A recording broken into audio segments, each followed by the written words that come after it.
since I am in the restaurant industry, they, they are going to they are the big elephant in the room.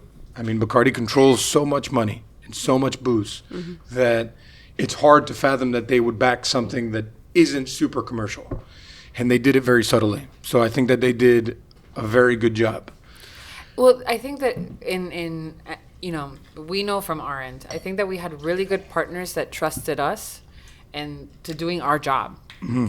Like nobody was trying to make sure that we were like slamming something. I feel like we were left to be artists. And I also think that, and maybe this is, to be taken up with Bacardi execs or whoever, but I do think that Havana Club for Bacardi is a passion project. I think it's like their equivalent of I think that brand specifically. Yeah. I think that from a business perspective, yeah, it's smart for them to say that. Uh-huh. I don't know if that's totally true, but that's because there's things that are above everyone's head that none of us really know or care about. Yep. But there's things that, like, just because booze is so tied in with government and just, it's so much money that it's so hard for us to fathom that, I mean, it's stuff that for us doesn't matter because at least it got to tell a story that I'm much happier that was told than not. You know what I mean? Yeah. So I'm okay with just being okay with not hearing about that stuff. Yeah. Does it make sense? Yeah. Absolutely. Yeah. So the Havana Club thing for me became very personal too. I've said it a million times. I have 7 bottles of the old Havana Club in my house. Not anymore, but I did.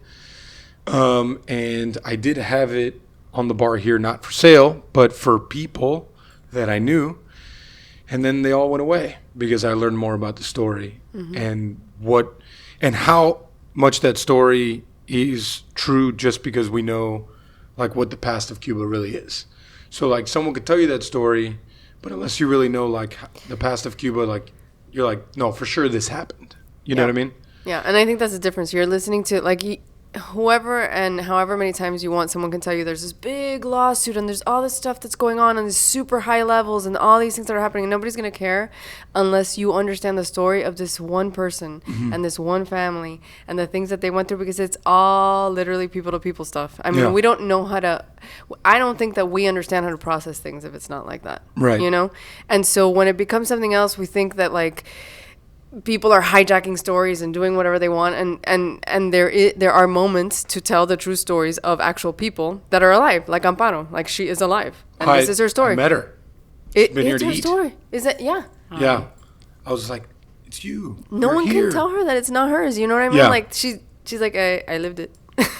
Yeah, and I think that what's really heartbreaking is the fact that it's not uncommon. It's not an uncommon story. And I think that, we get frustrated all the time. I get frustrated when I, see plays or I see things that are totally like just completely erasing us, like completely erasing our part of the story. I think that, people are like, oh, all the rich people left and that's what happened. And it's like, that's not what happened. That's amazing. No. All the rich people left. Yeah. That's what happened. But that's how people perceive the story, and it's something that when you go outside of the bubble that is Miami and you go and you see people, they just like this guy the other day in New York. I had a shirt on that was like very Cuban, and he says to me, "But isn't like Cuba capitalist now?" I'm like, "Where do you live? Like, who are you? Like, what are you?" And so we are the forgotten, and we're the kids of the forgotten, and we're the grandkids of the forgotten. And so we have to be the loudest voice and also communicate. There's something to our advantage, which is the fact that we carry all of our history, but we're also like raised in American soil. So we know how to speak 2 languages. Right. We know how to ask for a cafecito and also like a tall macchiato or lo que sea. I mean, unless you're like super bougie and you don't want to do it. But like, like we know how to speak those 2 languages, so we can translate to the rest. At least in this country, we can translate. Like, this is what our family goes through. Yeah. Well, just a quick callback.